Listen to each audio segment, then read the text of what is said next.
여러분들, 오늘은 이제까지 우리가 자산부채 자본에 대한 논점을 좀 배웠죠, 그죠? 자본 뭔가 많은가 같이 보이죠, 그죠? 자본 어제 공부했잖아요, 그죠? 그런데 이걸 또 뜯어보면 별거 아니에요, 보면. 뭐든지 알면 뭐예요?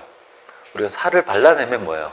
고등어가 살이 막 붙어 있으면 발라내면 뭐 별거 없잖아요, 그죠? 그러니까 똑같은 개념이에요. 하지만 우리는 흐트러져 있는 살을 몇 개를 아는 게 중요한 게 아니라, 그죠? 발라낸 뼈대를 알아야 된다, 그죠? 뼈대를 알면 거기에 살이 안 붙어 있더라도 뭐예요? 살은 내가 회독을 하면 붙이면 돼요. 근데 뼈대가 없으면요, 살을 공부를 했는데 어디에 붙일지 모르는 거예요. 그러면 다 뭐예요? 흐트러져 버립니다.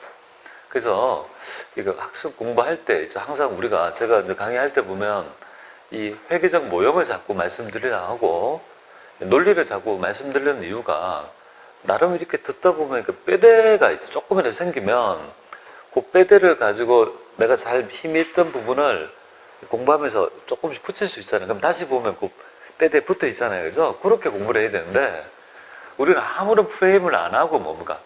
그냥 공부를 막 보는 거죠. 막 본다고 되는 게 아니잖아요, 그죠? 내가 저장할 수 있는 뭐 우리 전문 용어로 뭡니까? 왁구라고 하죠, 왁구. 왁구 아세요, 왁구? 아니, 우리 책 시리즈에, 그죠?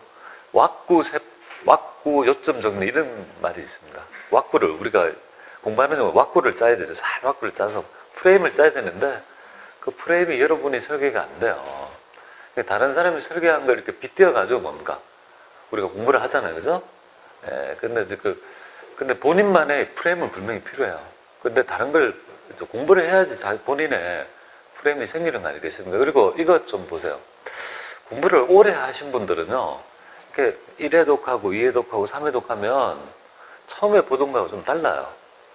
예, 여러분 같은 이런 강의를 제가 이제까지 몇 번 했을까요? 뭐 셀 수도 없는데 한 200번 같이, 하여튼 한 150번 정도 이상은 했을 것 같아요. 요 강의만. 그죠? 그러니까 뭐 150번 하면서 한 10번만 하면 완전히 다 외울 것 같죠? 그게 아니에요. 여러분도 또 새롭거든요. 왜냐하면 앉아있는 분이 같은 분이 아닌데 어떻게, 그죠? 똑같은 잣대로 할 거냐요, 그죠? 여기서 제가 안 보이지만 여러분 다 알아요. 여기 어떤 분이 공부하고 어떤 분이 어느 정도 힘들고 하는 걸. 그러니까 전체적으로 그런 걸 맞춰서 해야 돼요. 혼자 공부하려면, 그죠? 인강이나 과외를 들으셔야 되죠. 다른 사람을 조금 배려해 주시면 좋겠습니다. 내가, 저건 알아. 난 알 거야. 그런 사람 치고 합격한 사람 제대로 못 봤습니다. 시험은요, 겸손해야 됩니다. 그리고 합격하고 뭡니까? 뭐 아무것도 아니야, 이렇게 얘기할 수 있는 거지. 그래서 이런 분이 있어요. 공부 많이 하셨어요. 뭐 합격할 만큼 다 해놨어요. 제가 반문하고 싶어. 합격해 본 적 있냐고요. 합격할 만큼 다 했다는 게 말이 됩니까? 그잖아요. 그건 말이 안 되는 얘기죠. 합격을 해봐야지 뭡니까? 아, 내가 공부를 많이 했었구나, 적게 했었구나 하는 게 판단이 돼요. 그러니까 꼭 보면은, 그죠? 예단하는 분이 있죠, 그죠? 그래서 우리 속으로는 그렇게 마음을 먹는 사람이 좋은 결과가 많이 안 나타나요. 그래서 경계하라는 말이죠, 그죠? 내가 그런 마음이 있더라도 아는 것도 뭡니까? 아는 거하고요, 그죠? 모르는 것을 아는 거하고 득점하고는 다르다고요. 그 얘기를 제가 첫날부터 했었어요. 여러분 잊어버리겠지만, 아는 거하고 점수를 득점하는 건 다르다고. 득점하려면 일단 알아야 되고, 그 다음에 뭐예요? 반복을 해서 내 걸 만들어야 되죠. 자꾸 틀리는 부분. 그 부분하고 제하고 마음을 통해서 자꾸 여러분이 연습을 안 하면, 아무리 뭐 좋은 떡이라도 먹어야 맛있지, 먹지를 못하는데, 씹지를 못하는데. 그래서 그런 것들을 개인적으로 좀 어려움 좀 있으면 좀 말씀해 주시고, 질문도 해 주시고, 그렇게 해 주시고요. 아니, 너무 오전반은 너무 진지해요. 너무 진지해요. 뭐 정숙한, 제가 그렇게 몰아갑니까? 막 정숙한 분위기로 몰아가나요? 그건 아닌 것 같은데. 하여튼, 나쁘다는 게 아니고요. 진지하다 이건데요. 너무, 그죠? 보통 다른 반 같으면 보통 그런 데서 볼 수 없는 전체적인 모습, 분위기? 모습인데, 너무 이번 반은요, 진중모드예요, 진중. 너무 학습에 대해서 진지하게 보는 거 같습니다. 그래요. 뭐 그런 자세가 나쁘다는 거 아니고 우리 약간의 여유가 있어야지 공부가 될 수 있는 거고요. 우리가 공부만 한다고 있죠. 머리에 들어온 게 아니에요. 약간 쉬어줘야 돼요. 쉬어줘야 돼. 머리에 정리될 수 있는 놈 있죠. 여러분들 옛날에 컴퓨터에 보면 디스크 정리라고 혹시 아세요? 옛날 분들. 디스크 정리가 뭐냐면 이렇게 옛날에는 램이랄지 이런 것들이 부족하고 CPU 용량이 부족하니까 이걸 데이터베이스를 뭡니까? 잘 정리를 해놓으면 빨리 뭡니까? 찾을 수 있고 약간 속도가 올라갈 수 있는 거예요. 디스크 정리하는데 뭐 옛날 같으면 모르겠어요. 한 1시간? 뭐 한 2시간? 냅두면 지가 알아서 뭡니까? 파일을 정리하면서, 그죠? 배드 섹터 나왔으면 그 에러도 살펴주고 하죠, 그죠? 그러니까 여러분 머리도 뭡니까? 그렇게 냅둬야 된다고 약간은 공부를 했습니다. 그래야지 뭐예요? 쌓이는 기간이 필요하다는 거 말씀드립니다. 꼭 좀. 그럼 휴식을 하려면요. 어떻게 해야 됩니까? 휴식을 푹 하려면, 네? 잘 해야 된다고요? 자야 된다고. 제가 말씀드린 건 물론 자야 되죠. 그죠? 그 개인마다 다른 부분이 있습니다만은 제가 앞에 단서를 붙이는 말은 뭐냐면 열심히, 그러니까 휴식을 하려면요. 예? 앞에 단서가 붙어 있어야 돼요. 그래서 열심히 공부한 자 휴식하라는 말이에요. 내가 공부를 한 적이 해야지 머리가 아파서 뭡니까? 머리에 지금 혼란스러운 게 있고 그걸 쉬어야지 정리가 되는데 공부한 적이 없는데 뭘 그래서 매일이 쉬는 건데 뭘 또 쉬어요, 그죠? 그런 분은 본인한테 손을 얹고 내가 별로 공부를 안 하고 있다면 쉬면 안 되고 공부해야 되고 열심히 하신 분은요 조금 쉬면서, 그죠? 대신에 이제 앞으로는요 주말에 이틀 있으면 하루만 쉬어야 돼요, 그죠? 그리고 일주일 남으면 그때는 뭡니까? 최소한의 시험에 예의가 있습니다. 그죠? 그걸 공부 안 하면 시험을 안 붙여주더라고요. 최소한 전주의 주말은 뭡니까? 도서관이랄지 여기 오셔서 공부를, 그죠? 좀 해줘야지 시험에서 뭡니까? 그래? 그 정도면 예의가 있구나 하고 붙여주더라 이거죠. 공부를 하셔야 됩니다. 자, 그런 얘기 조금 여담을 드렸고요. 내일이 토요일이잖아요. 그래서 말씀드린 거예요. 토요일이고. 내일 토요일, 그러니까 뭐 엄청 좋아하시는 분도 많네요. 보니까 얼굴이. 안 오구나 하고는, 그죠? 그래요. 근데 개인적으로 좀 보충하셔야 돼요. 앞으로, 그리고 어제 자본을 해봤어요. 자본 얘기 좀 드리면요. 자본은 크게, 프레임이 뭐냐면 크게는 두 개잖아요. 그죠? 어떻게 구분할까요? 자본이 형성되는 과정을 한번 생각해 보세요. 자본이라고 하는 것은 주주의 출자한 돈이에요, 처음에. 출자를 왜 할까요? 돈 벌려고. 출자해서 돈 벌면 국가 내 곡식이 쌓이잖아요. 그러면 그게 1년에 한 번씩 모여가지고 뭡니까? 이 곡식을 뭡니까? 서로 분배받는 행위를 하죠. 그게 바로 주총이죠, 그죠? 포인트가 다 두 개인 거예요. 출자했을 때 회계 처리. 그럼 출자를 통해서 그죠? 이익에 대해서 뭔가 배당했을 때 회계 처리. 그게 가장 큰 논점 아니겠습니까? 그러다 보니까 분류도 어떻게 합니까? 출자 거래는 세 개로, 그죠? 돈 받았을 때 자본금, 자본능력금, 자본조정 다 자본이 들어가잖아요, 그죠? 이렇게 분류하는 거고, 그 다음에 그걸 통해서 돈 벌었다, 그죠? 근데 우리 정보를 만들 때 애매한 거야.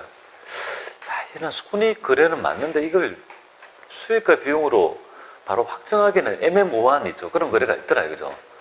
그러니까 이제 이거는 좀 그래, 좀 나중에 좀 해야. 그런데 자본 거래는 아니거든요. 그래서 이제 기타 포괄 손익 누계액이라는 있죠. 이 자본의 분류로 있죠. 임시계정이에요, 그지? 그쪽에 일단 조금 냅뒀고요. 그 다음에 우리가 정말 돈 버는 거 맞아 라고 하는 잉여금은요, 이익 나서 잉여금이니까 이익잉여금 이렇게 구분하는 거예요. 잉여금도 두 개가 있잖아요. 자본거래에서 잉여금 난 거하고 이익거래에서 뭡니까? 잉여금 난 거 이렇게 구분하는 거예요, 그죠? 그렇게 해서 이제 출자했을 때 회계처리 맞잖아요, 그죠? 다 있는데 다 어제 공부했지만 가장 중요한 건 뭐라고 했습니까? 바로 자본조정 항목이 나타났을 때 뭡니까? 그죠? 이걸 상계하는 회계처리가 가장 중요하더라, 그죠? 그래서 주식 할인 발행 자금이 나타나면요, 주발초를 찾고요. 그 다음에 자기 감자 차손이 나타나면 감자 차익, 자기 주식 처분 손실이 나타나면요, 처분이 그렇게 봐서 우선 상계하는 거 있죠? 그게 가장 기본적인 뭡니까? 회계처리의 모형이고요. 그 다음 이어가지고 우리가 배당을 했지 않습니까? 그죠? 배당은 현금 배당과 주식 배당이 있어요. 그 중에, 물론 거기서 탑픽이 이익준비금 혹시 아시죠? 이익잉여금은 두 개가 있댔죠. 배당 못하도록, 그죠? 용도를 정해서 못 쓰게 하는 기처분 이익잉여금 중에 적립금이 있잖아요. 그죠? 앞으로 붙는 법정 적립금. 뭐 앞에 적립금이라고 하면 출신지가 어딥니까? 이익잉여금. 이익준비금의 출신지가 어딥니까? 이익준비금은요? 이익잉여금이죠? 이익잉여금이 뭐예요? 법정적립금은 똑같은 말이죠. 이익이 나면 준비하자 이거죠. 미래의 손실을 위해서 쌓아놓는 적립금이 뭐예요? 이 법정적립금이 바로 이익준비금이잖아요. 그죠? 이익준비금은 번지수가요. 이익잉여금, 그죠? 출신이 이익잉여금이다 이 말이에요. 그죠? 자, 그래서 그런 것을 가지고 이제 배당을 하게 되죠. 그죠? 배당을 할 때 두 가지가 있죠. 현금 배당은 뭡니까? 유출이 되죠. 유출이 되죠. 분명히 자원이 유출이 되죠. 그런데 주식 배당은 어떻습니까? 내부 거래라는 걸 알아야 됩니다. 그죠? 내부 거래. 처음에 그 재원을 미교부 주식 배당금이라는 자본 조정에 대체를 해서 못 쓰도록 하고, 그 다음에 주식이 발행되면요, 자본금으로 대체되는 요거 형태 있잖아요. 거기가 이제 가장 두 가지가 있죠. 중요한 포인트가 된다고 보면 됩니다. 제가 지금 말씀드렸던 회계 처리하고 이론적 개념이죠. 여기서 한 문제가 나오는 거야. 두 문제가 나와요. 세무위급에서 5점이 되겠습니다. 그런 걸 내가 맞춰버리잖아요. 그죠? 맞추면 합격하는 거예요. 다른 거는 그보다 어려운 게 별로 없거든요. 꼭 좀 개념을 새기시고, 그 다음에 확인하는 방법은 지금부터라도 세무위급이랄지 이런 문제 있잖아요. 자꾸 한번 풀어보는 거예요. 근데 틀렸다고 빨간 거로 하지 마세요. 제가 연필로 하세요. 연필로. 나중에 뭡니까? 일주일 전에 뭡니까? 내가 빨갛게 쳐야 될 거를 그때 결정하는 거야. 빨갛게 막, 그죠? 그 다음 후에 그 전날 뭡니까? 빨간 것만 보는 거야. 빨간 펜은 아니지만 하여튼 빨간 펜 어디서 많이 들어봤는데, 학습지에 빨간 펜 있나요? 빨간 펜? 첨삭 가는 거. 네, 좋습니다. 자, 그래서 오늘 그 다음 이어가지고요, 우리 논점 한번 살펴보겠습니다. 자, 마지막입니다. 자, 우리는 자산부채 자본을 배웠고요. 수익과 비용에 관한 얘기도 어제 조금 했죠. 그죠? 이론적인 개념인데, 뭐 수익하고 비용, 수익을 인식하는 시기 중에 재화하면 생각나는 거 두 개만 생각하면 좋겠습니다. 실질적인 소유권 이전, 통제권 상실, 요것만 생각하면 되겠고요. 용역은요, 실행률, 그죠? 그거 하나만 딱 생각하고, 거래 형태별 수익 인식 시기를 조금만 눈여겨, 눈으로 좀 스케일링해서, 그건 언제 하는 줄 아세요? 시험 임박해서 한번 쭉 보면 돼요. 내일 시험집 한번 쭉 스케일링하고, 그죠? 그리고 문제를 통해 익히고, 그 안에서 나오니까 그렇게 보시면 돼요. 자, 그렇게 하고, 그 다음에 이제 뭐예요? 우리가 오늘 학습할 마지막 주제입니다. 재무제표의 작성이 되겠습니다. 우리 회계는 뭐라고 했습니까? 정보입니다. 그죠? 정보라 했는데 그 정보의 요체는요, 바로 재무제표 만들어서 우리 회사에 의사결정할 때 있죠. 도움이 되는, 이용하려고 하는 정보용자 있죠. 그런 자한테 제공함이 목적인 거 아니겠습니까? 그게 목적이, 이걸 만들어냈죠. 메커니즘을 우리는 다시 한번 익혀보자는 거죠. 그래서 어제 잠깐 말씀드렸지만 이거잖아요. 그죠? 회계거래가 발생하면 그래서 붕괴하죠. 복식 붕괴에 따라 붕괴하고, 그렇게만 하면 전사는 어떻게 됩니까? 여기까지 나와요. 전사는. 하지만 옛날에 수기 붕괴는요, 정기라는 걸 했다. 그죠? 정기가 굉장히 까다로운 작업이죠. 정기는 뭐냐면 모든 계정의 증감을, 그죠?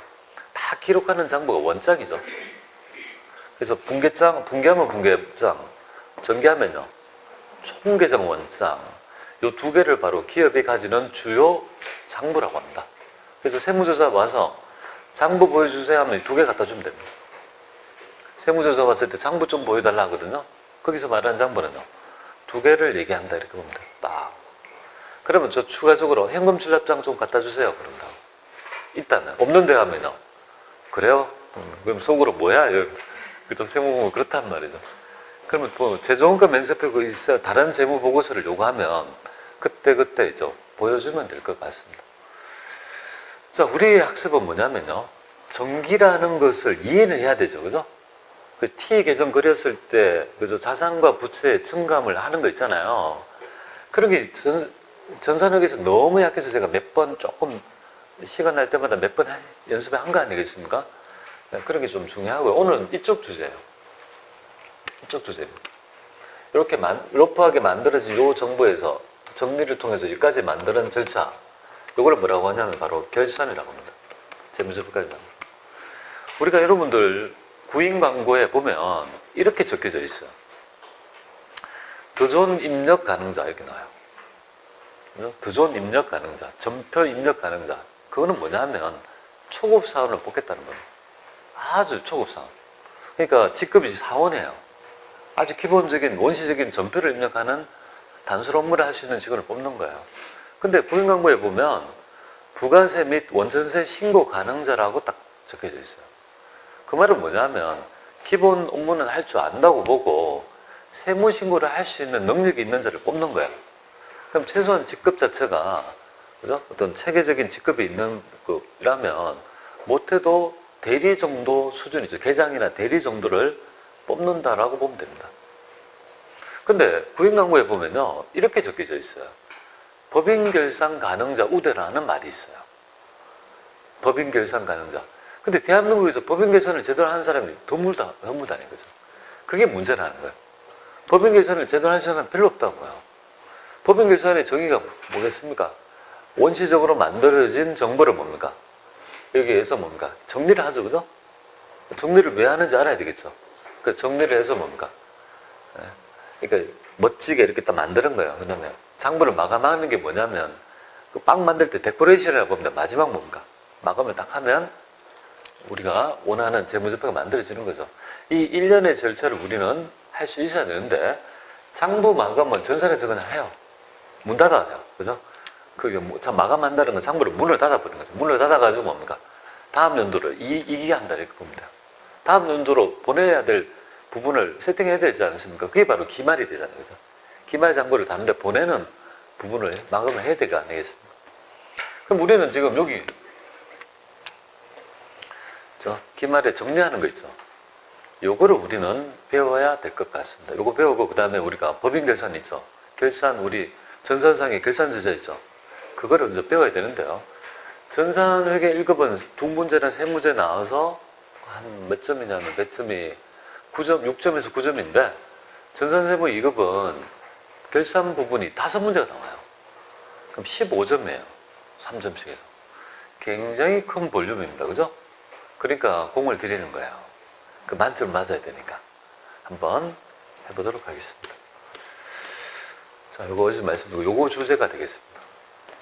자, 어제 운을 떼다 말았는데, 그죠?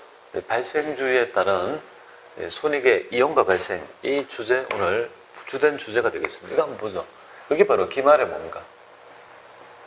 기말에 손익 정리 분기가 됩니다.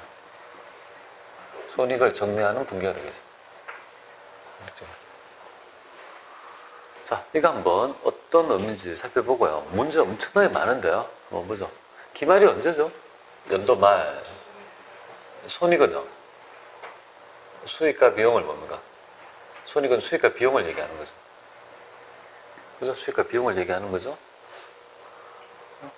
정리한대요. 정리를 왜 할까요? 왜 할까요? 정리는. 우리 손익을 인식하는 방법이 뭐가 있습니까? 측정의 원칙은 발생주의 아니에요. 그죠? 그럼 발생주의에 의해서 제대로 측정이 되어가지고 기록되어 있다면요. 잘했다. 격려해주고 별로 정리가 없죠. 그런데 실무적 관행 때문에 회사는요. 그죠? 올해 발생한 수익이 아님에도 불구하고 수익을 잡은 것도 있을 수 있는 거고 또 수익인데 불구하고 안 잡은 것도 있고 잡은 것도 있고 비용도 마찬가지 아니겠습니까? 올해 비용이 안 나는데 잡은 것도 있고요. 또 뭐야? 올해 비용이 인데 불구하고 안 잡은 것도 있잖아요. 그죠? 이런 것들을 적절하게 뭔가 기말에 정리를 해주는 거야. 잘했으면 정리할 필요가 없어요. 근데 시험은 어떻게 낼까요? 잘한 걸 내겠습니까? 그러니까 전부 다 뭡니까? 그죠? 수익과 비용을 발생주에 측정하지 않는 항목을 제시해서 그래 수익과 비용으로 뭡니까? 발생주에 따른 수익과 비용으로 이렇게 변환할 수 있는지를 자꾸 물어보는 거 아니겠습니까? 그때 이 개념이 나타나는 거죠. 자, 볼게요. 이연이래요. 이연. 이연은 뭐냐면 그죠? 2월에서 연계한다 했죠. 이 말은 올해 수익이다 아니다?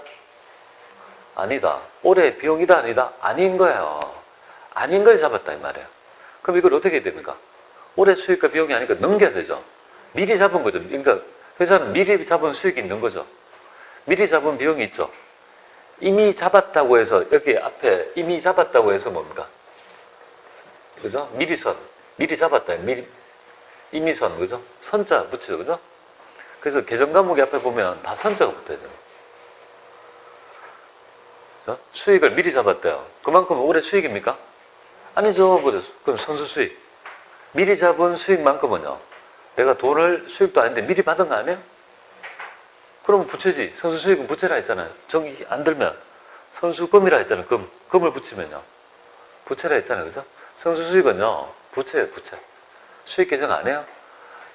아니 이 계정은 너무 좋아요. 선수 수익 뭐냐면 수익이에요. 선거 비용은요. 비용이에요. 얘는요. 수익이에요. 비용. 아니 그게 아니니까 자꾸 제가 말씀드린 거잖아요. 그죠? 자꾸 아니 이걸 그냥 액면 그대로 수익과 비용이 아니라는 사실이에요. 미리 잡은 수익은요. 부채죠. 물건도 팔기 전에 미리 받으면 선수금 아닙니까? 근데 그렇게 결산분기는 안 쓰고요. 선수 수익이라고 쓰는 이유는 좀 이따 가르쳐 드릴게요. 하여튼. 그래서 수익을 잡은 것 중에 올해 수익이 발생한 수익이 아닌데 잡은 게 있다면 그만큼은 조정해야 되겠고 조정의 산물의 계정 과목은요. 부채로 계산해야 되죠. 그 이름을 그냥 선수 수익으로 하는구나. 수익을 미리 잡은 거잖아요. 선수 수익. 자, 비용 한번 볼게요. 올해 비용이 아니에요. 근데 비용 잡은 거예요. 보험료 이렇게 잡은 거예요. 보니까 올해 발생한 비용이 아니라고요. 그래서 잡았으니까 그만큼은 넘겨야 될 거 아니에요? 2월에서 이연해야 될 거 아니에요? 이연. 넘겨야 될 거다. 미리 잡은 비용은 올해 비용이 아니죠. 그러니까 미리 잡은 비용이 뭐예요? 선거 비용이죠. 그죠? 그러니까 선거 비용은 말 그대로 비용을 너무 많이 잡았다. 올해 거 아니다. 뭐 그런 의미예요. 선거금은요.